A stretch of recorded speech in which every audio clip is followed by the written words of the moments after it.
Hello, ladies and gentlemen. We're back with the English show right now. Uh, for one more time, I have Mr. Timoleon here, who is a very nice person to make a show with. There is a lot to learn from him. There is a lot to discuss.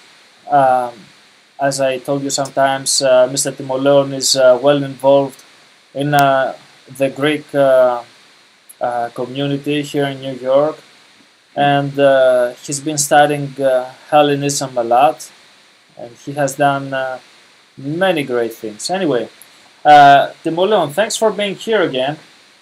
Thank you for having me. And of course, this is just another show. We're going to have many shows with Mr. Timoleon.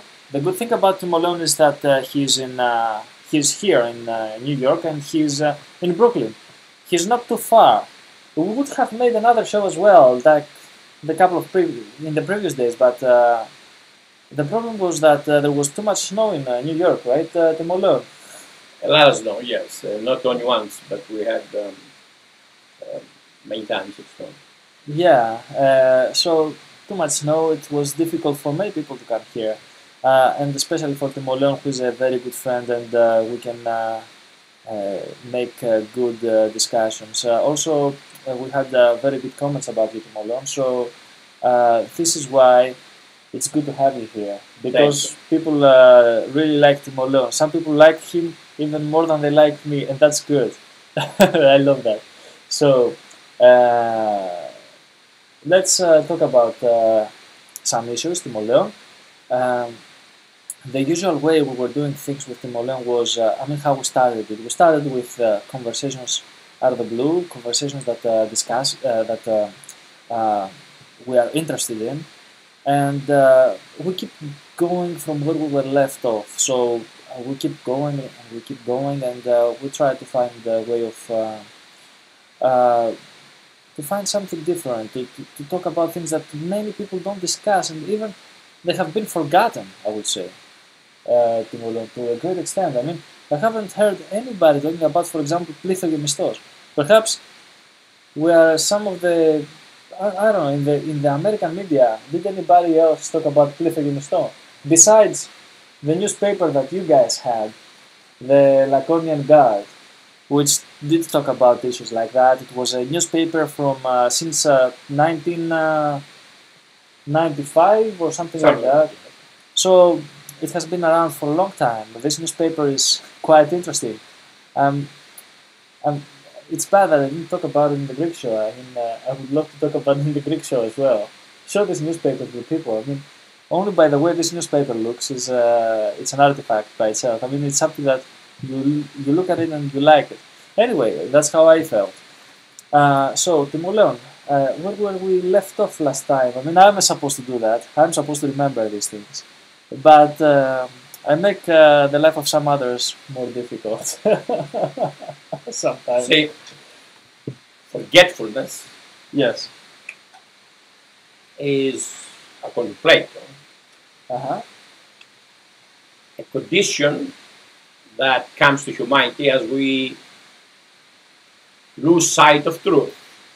Now, so did I lose that the may truth be, in a way? Well, you forgot what we said. No, I do remember, but you do? I want you to tell us, yes. Oh, okay. Now that's a good way out. It is. I do things like that. I have the right to.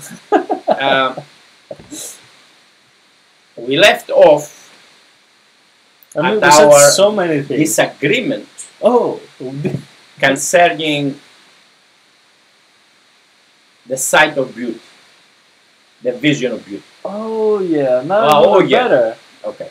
We did talk about that. That's where we left off exactly. My last sentence to you, or just about, was about Heraclitus, who said that in the eyes of humanity, some things are bad, some things are good, but in the eyes of God, everything is beautiful. Now, to be able to see the beauty, to have the vision of beauty, requires, as I said last time, that in a way you it requires a catharsis, a purification. Now you go very... Yes, I do. You go to certain ways that, yeah. And you... Should I do like as a young man... Like Heracles? As a young man... Start doing... that when you went to the museum there of... what was the name of the museum? The museum of... Oh, the MoMA Museum. The MoMA Museum. Yeah. Yeah. That excellent museum that I really love. You, instead of saying, for example, just to bring about what you saw there, that you saw that famous modern artist Abramovich, yes, staying there in anticipation, excuse me, let me say that better, in my opinion, being herself a work of art, which is the most difficult thing to achieve, and expressing, from what you told me, I could be wrong, but all right? Yes. Expressing in actuality that anticipation of the beloved, and also the lady on the floor who was naked. Yeah, I did like that part. Don't take me wrong. Just a minute. And on the top of her, she had the skeleton. Yeah. If you thought of the type of love they had for beauty, to both of them, but let's speak about the lady on the floor, the type of love she had that kind of protected her so that she would take her clothes off, all of them, and in that sanctity of beauty to be on the floor so that people who many times are not so pure will look at her. I consider that to be a great achievement, and it is much easier for an artist to, let's say, express their art by on an object like a sculpture or painting. And I'm not saying it's easier as an art, but the effort than perhaps to make yourself a work of art. If anything, when Plato speaks in the symposium about love, in reality, he wants us to become a work of art. In what way? In become godlike. Yes. To become godlike, there is a purification process where ourselves are acting like beauty does, beauty-like, and in that we achieved. We achieve that unity. We cannot, you see, let me say something. Gods do not allow humans to be in touch with them. You can only go in an indirect way through demigods. That's why, who are demigods? The gods are in the spirits in between. But how is that? How does it happen? In my opinion, the gods are even inside us and all around and everything. But these we'll get into... These are platitudes. They're inside us, outside us. And we're in Gods constantly created the inside and the outside. Therefore, they are principles. For example, Mother Earth. Principles. The gods created the inside and the outside. In other words, space. Which is another thing to speak about. Because space is a magnificent thing. And matter is a magnificent thing. Or rather, magnificent power.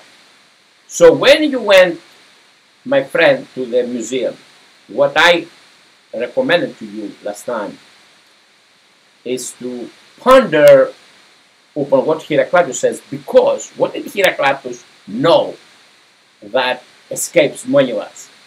You see, we see one thing and we say beautiful, and we see another one and we say it's not beautiful. Now it will take a long time for me to go into the subject. Yeah, But if you call this art, but I call art Gusguni himself, but who does similar things. If you understand that beauty is the agent where things take their form, again I'm going to repeat it. If you understand the beauty is the agent of formation of everything, you will understand beauty as your nature. You will see the beauty in all, and you will have a godlike vision. Okay, when it comes to beauty and things like that, the ancient Greeks, what did they do? They used all the ratios, the right ratios that are pleasant to the eye, like the phi ratio, the analogy, which creates the spiral and all these things, and it's good for the eye. It makes somebody look more pleasant. The statues, the ratios between their organs and all these things, they were all mathematically chosen to be in a way that they look pleasant to the eye, they look beautiful. So, in a mathematic way, beauty came out to be. And when I see this freaking thing with a nose like that, a head like as big as like, and a small body, for example, there is no ratio there. There is no analogy. There is no you understand what I'm talking about? Yes, I do. So some people call that art, though, and I say this kind of art is good for those who like it. I don't like it. What I like is the art of my ancestors, the Greeks. Maybe genetically I'm made to be this way, where the ratios are okay. For example, when I see Buddha being a very fat guy and all these things, but when I don't consider that art. I want to throw it in the garbage. Okay. Okay, so this is me. When I see Apollo, with the perfect ratios, everything, good. Everything mathematically proven to be pleasant to the eye and in harmony. That's what I want to say. In harmonious ratios, everything in harmony. There is no harmony in certain things. So, these things I cannot respect.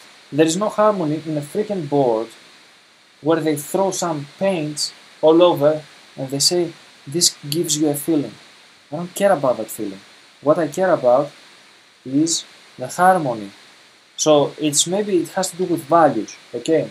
Because I'm Greek, I'm not a barbarian or something. That's what I want to think of myself. Anyway, but the point is that this is why I'm against modern art so far. I like the Renaissance art.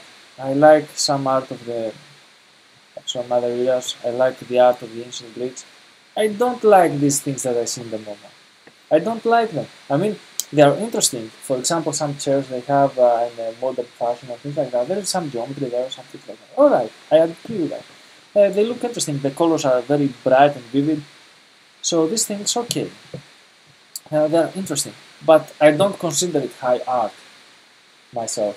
So this is why I have this conflict with the art, with that particular art, the modern art, and this is why nobody convinced me as far. Even my professors who taught me art history didn't convince me to love this kind of art. And the funny thing is that when I was doing painting, I had a professor. He is of Latin American descent.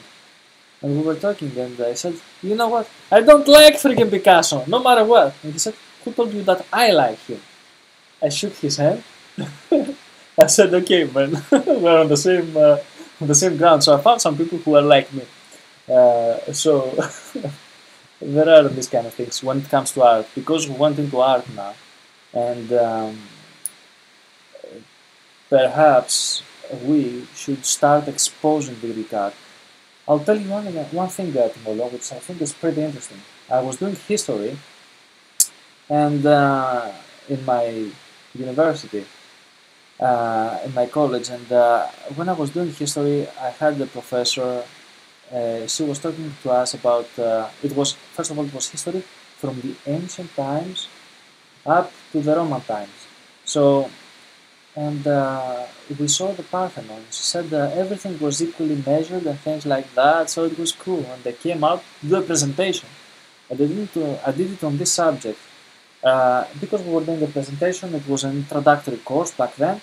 So I came up and I said, okay, what we were taught was wrong. There is no straight line in Parthenon. Everything is curved in a way that it deceives the eye, and the eye can see them straight. Because the eye, a straight line, is not seen straight by the eyes. But if you curve it, the eye sees it straight. And they were doing many optical illusions there. And these things are not well known. There have been some documentaries, don't take me wrong. There have been some documentaries about it, but not really that much. And especially not in the Greek. The Greeks didn't do much about it. And even when they talked about it, they could have get into more depth.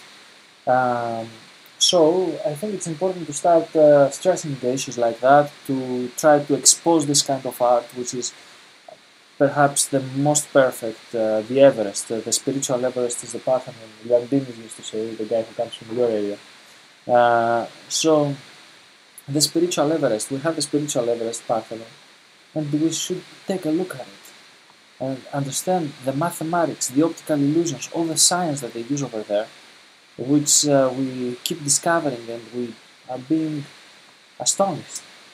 And stop going to this. I mean, what do they have here about the Parthenon? Here in New York, they have this freaking art, they call it art.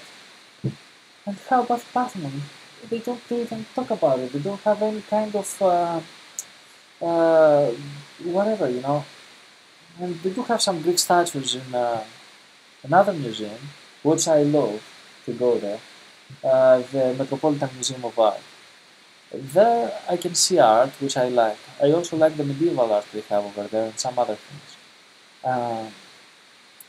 Well, when I go there, I feel like I'm stepping in a Greek ground, 100%. So it's more like it gives me all the energy that I need.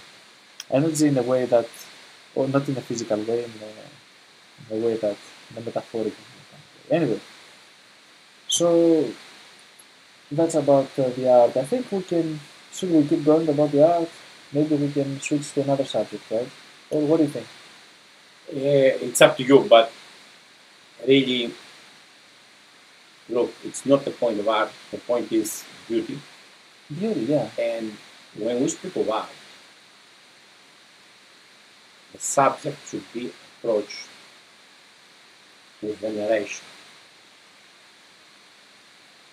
Not what pleases your eye, Yes. but what makes your soul better. Think of it, 1 second. Say, I told you what Heraclitus said, that in the eyes of God everything is beautiful.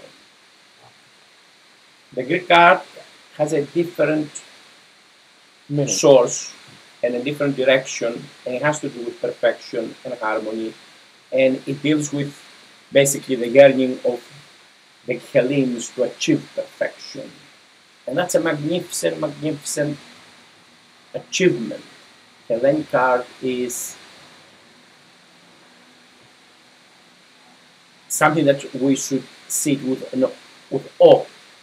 That does not mean that other people who try to achieve something different, if they come from the beautiful, for the sake of the beautiful and with a beautiful way, that's not art. Well, if it is, I mean... One second. Yeah, please, go ahead. 1 second. Now, when you have, let's say, Buddha, and you really have to know what Buddha is, so you can understand perhaps the art that comes behind it, that comes from it. So the only thing I can tell you is that if, as I believe we should do, humanity should move into a state where we should become more and more perfect, rather than being people which are pleasure seekers one way or the other, or perhaps I didn't put it in the right way, but we have a yearning for perfection, then Hellenic art should be something that should be there for us to achieve, not only to produce it, but more importantly, for us to become so, to become good and beautiful. You remember for the ancient Hellenes, beauty was of the utmost importance. When they said that somebody is a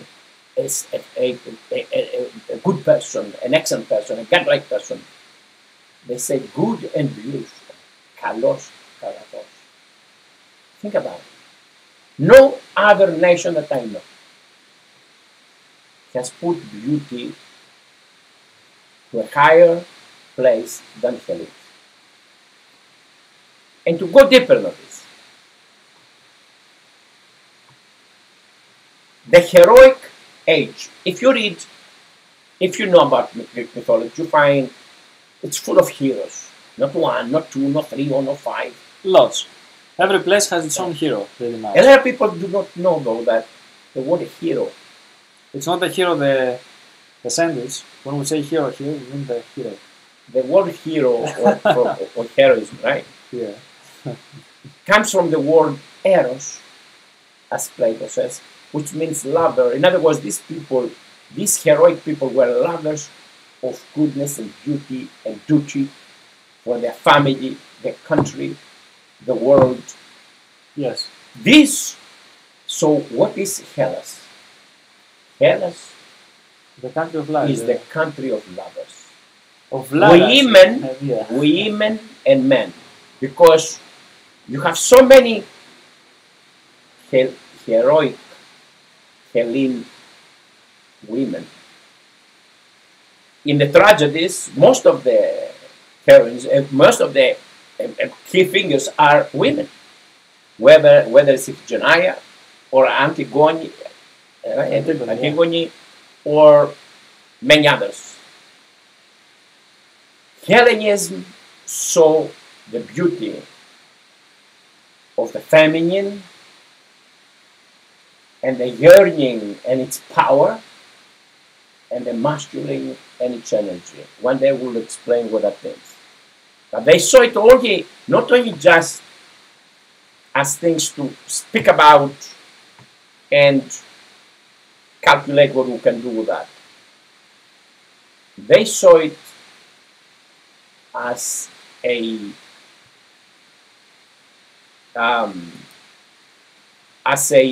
expression of beauty, which is of the highest. For Yes. the Hellenes, we are from beauty.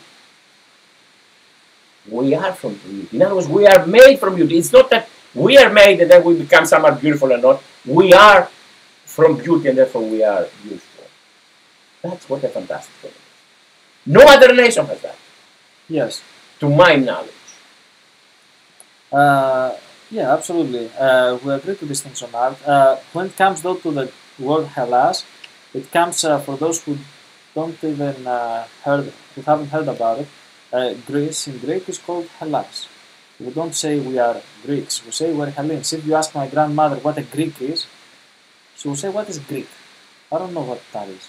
So we say Hellene. That's what we use in Greece, and so Hellas comes from two words.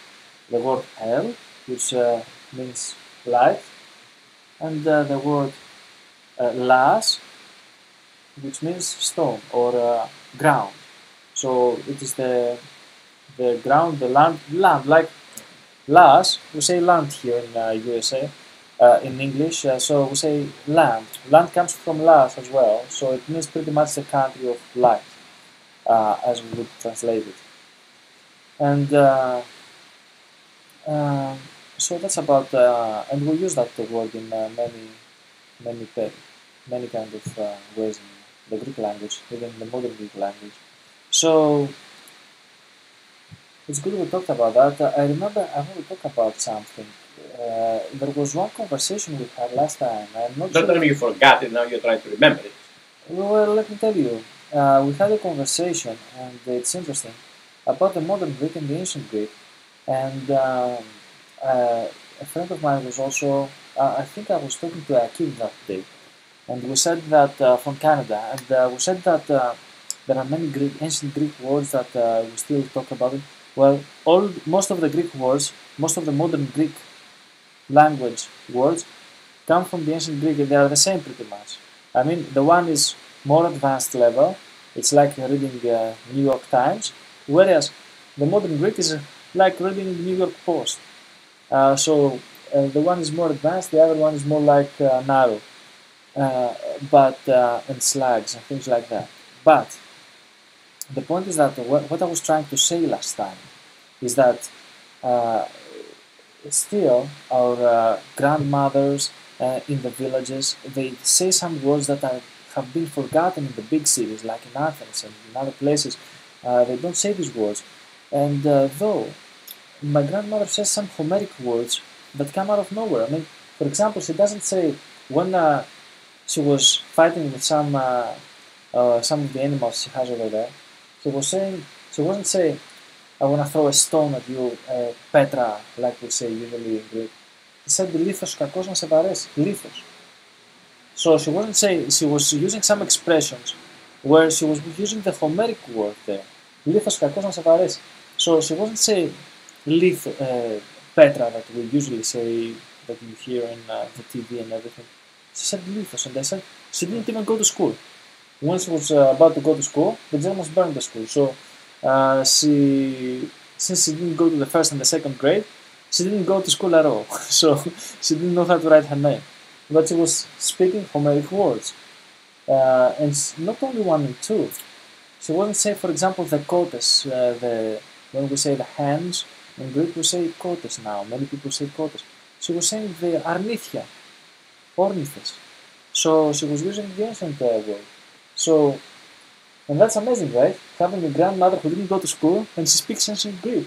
Not only that, but I'm going to ask you this question. And from which part you come? I come from West Macedonia, the north. Just a minute. Yes. And what did they find in Western Macedonia? Oh, in where I come from, in the Upper Macedonia, we're called so because the upper means the mountains. We found over there, there is a very big museum in Eani. Eani is the capital of ancient Elynia. Elynia was a sub-kingdom of Macedonia, which was autonomous before Philip II. So that's in the Upper Macedonia. It's in the Upper Macedonia. It's by the borders. And they found, what did they find? Found some tombs. Mycenaean. The now, biggest, do you know why I'm asking you? Yes, of course I do. You do. Well, if you do, but I'm going to tell you a little bit to remind you a little bit better. Some of the books that write about the Macedonians, they speak about the Upper Macedonians perhaps not being Hellenes, but the Lower Macedonians being I didn't Hellenes. even think about it. Well, then you didn't know. Yeah. And the reason I ask you where you come from and your mother or grandmother speaks of ancient Hellenic way is to show that Macedonia was really basically a Dorian nation or a Dorian people. Dorian means I'm Dorian also, and I'm from Laconia's party, and we have four these subdivisions, subgroups of the Hellenes. The Dorians being one of them, the Ionians another, the Achaeans another, and the Aeolians another. So, and that's important. You see, language. I'm going to say this because you spoke about the Hellenic language. The greatest linguistic system ever created from the divine. And I'm going to say from the divine. Yes. Now, there is a dialogue in that Plato wrote so many things, right? And he speaks about that connection. But a lot of people, you see, do not realize how great Hellenic is. Some educated people know that as being the greatest linguistic system ever. But many people do not know. They think that language is just a tool for something. Yeah, it's like that. But I'm going to give you an example because we're speaking in English so you understand the difference. In the Bible, in the Christian Bible, you mean the New Testament? The New Testament. Yeah. It says, in the beginning was the Word, and the Word was in God, and God was the Word. Now, is that in the New or the Old Testament? Actually, it's in the New. John wrote it. Oh, okay, all right. All right. Now, Now, it sounds great. It sounds strange. What does it mean? In the beginning was the Word with W, capital, Capital, yeah. and the Word was in God, and God was the Word. Well, if instead of putting the word, you put the word logos, like it is in Hellenic, it makes perfect sense. Why? Because logos, what's logos? Well, for people who speak only English, I will explain. When you say psychology, what do we say? The logos, psychology, logy, right? They say it's studied. Of psych. They say that logos is studied. It's not studied. That's how they explain it. It's funny. We have the word logic. Yeah. That comes from logos. Sociology, psychology, biology. I want you to understand. What is logos in ancient Greek? It is both a cause, it has three things. Cause, reason, manifestation. Think about it. Cause, reason, manifestation. Now, in the Christian theology, which really has taken so much from the ancient Hellenic theology, they say that God is the Alpha and the Omega, the beginning and the end, cause and reason. In other words, cause being God, the Father, reason is the why, the Son, right? And the manifestation is the Word, the actual Word. And this is what we said for Dionysus, right? 1 second, I'm speaking about Christianity. We use the cause, same thing, yeah. Reason, manifestation. Okay. Can you ever think of word with capitals being the cause of everything? No way. Makes no sense in English. It makes no sense in English. Yeah. But it's not only English. Why? Because the Hellenic language in its very words has the wisdom of the divine. It's not a composite language which took one part from here, one part from there. It is an organic language which came as a direct, in a way, manifestation of the highest beauty. Yeah. 1 second, so you understand. Three things. Now, take another word. And I'm going to let you speak after that, even though I'm your guest. Yes. Please let Take the word aleithia. Yes. I just want to make the point. Yeah, do so. Take the word aleithia. People say aleithia means truth. Okay. In English, truth is truth. You know, whatever. It's just a word that we use. Just a word. Okay. Now, take the word aleithia. It's made from two components. A, which is not, and lithi, which means forgetfulness. Now, somebody will say, well, what is it? What does it mean? Aleithia, in other words, for the Hellenes, is that which is not forgotten. Still doesn't ring. Says, what does that mean? Well, the whole Platonic theory of learning comes into remembering our truth, which is eternal. I'm not talking about if a car is next black, but I'm talking about truth, which is eternal. In other words, learning is nothing but reminiscence. Aleithia, that which is not forgotten. In other words, in the very word aleithia, the Platonic theory of reminiscence as learning is encoded. Do you understand what I'm saying? I do. The Hellenic words are encoded with the greatest philosophy ever and the greatest wisdom.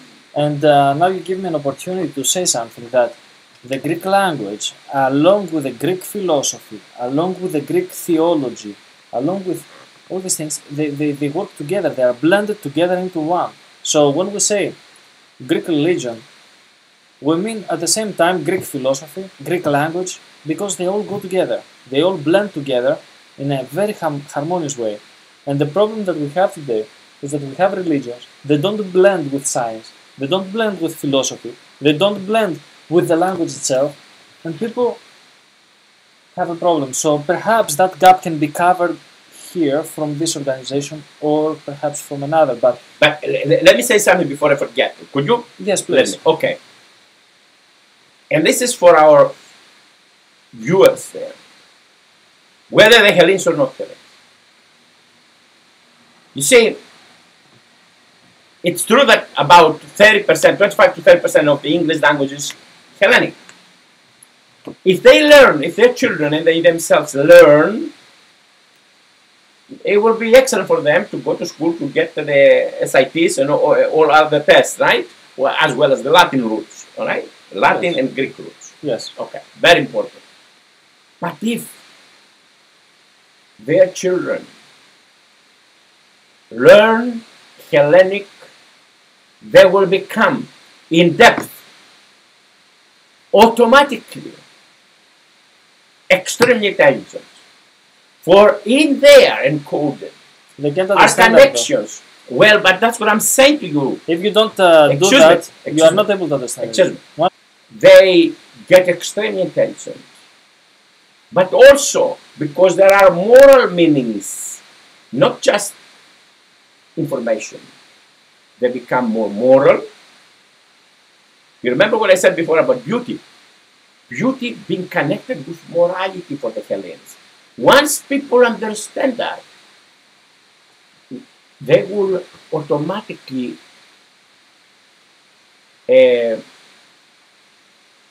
respect and cherish beauty. Yes. And they will not go after it as a pleasure more abstract. I was working in Steinway Street. I used to live by there. It's in Australia. Did you read the Bible? I can tell you things. I told him, in what language was it? The New And Testament. Aramaic. The New Testament was in Greek. And Aramaic. Okay, but the New Testament was the one that And I think we got into. Yeah, the New Testament is what we got into. The Gospels, that okay, you can come to me. You can get your teacher as well, your spiritual teacher or whoever that is, and I can teach you guys because this to understand the New Testament, the Old Testament, things like that. I mean, the New Testament mostly, which was written in Greek. To be able to understand it, you have to understand the culture behind it, the language, because the translations are really poor and they're really bad. Of course, I'm not interested in the Bible. I don't consider it a masterpiece. I consider masterpieces other books. For example, I consider masterpiece what Plato did. I consider a masterpiece and in many ways I totally disagree actually. In many ways I find it disgusting, but the point is, and that is me, okay? For example, when he goes to the Syrian Phoenician woman, Jesus goes to her and he tells her that I only heal Israelites, I don't heal the doggies. When he goes and he says that, it's a racist against the Greeks, and I don't like it. So there are many things that I don't like from there. And I don't like the fact that there is a guy walking around and watching demons all around, all the time. Whereas, I mean, he's so... and he finds these demons only in his own people. I mean, it might be metaphorically, but still, even metaphorically, it's not a masterpiece to my opinion. Anyway, that's me, my opinion. You don't have to follow my opinion. But the point is that in order to understand all these things, the Bible, the Greek text, the Greek tragedies, we really have to learn the Greek language. The translations are really bad, I'm telling you. I did theater. I did so many things. All the translations that I was taking were really bad. And I also saw the Thomas translations of Thomas Thompson, I think he was his name, from the 1700s, something like that. I saw his translation of the Orphic hymns. Thomas Taylor. Thomas Taylor. It was disgusting. I don't know how he translated all these things. I mean, he was putting in there demons out of nowhere. He was putting in there sacrifice out of nowhere. It was saying, for example, spondi, and he was translating spondi as a sacrifice. Thessia. I mean, the translation was really terrible. Really terrible. I mean, it didn't make any sense. He tried to make it down or whatever. Well, you spoke about somebody who was one of the first, if not the first, who translated Plato and Aristotle into English. Thomas Taylor. And I like you to put everything into perspective here and not to jump into things. I mean, for his time, he Just did a a great minute, job, but just right a minute, now, it just a doesn't minute make now. any sense. Because you really can be very unjust Okay, yes. to a person, to such a great person as Thomas Taylor. Say, persons and some others, they came into contact with Greek by reading through Thomas Taylor, the translations. He had to face all the difficulties and perhaps made some mistakes, which I'm not sure if he did or he didn't, and I don't know if you are right or not. Let's assume that you are right. He's such a towering figure. How many Hellenes know about him? We know about Lord Byron. Yes. Do we know about Thomas Taylor or Stephen McKenna? Do you know about Stephen McKenna? No, I don't. Of course you don't. Yeah. Well, okay. We're talking about many non-Hellenes which are such a fair field Hellenes, Yes. and they love Hellenes. Who was Stephen McKenna? He's the one who translated Plotinus' Aeneas. He went in an 1897 war and fought as a volunteer with the Greek army against the Turks. That's Stephen McKenna. I think I heard of him, yeah. And many others, because when we had the revolution for the Renaissance and the rebirth of our nation, or rather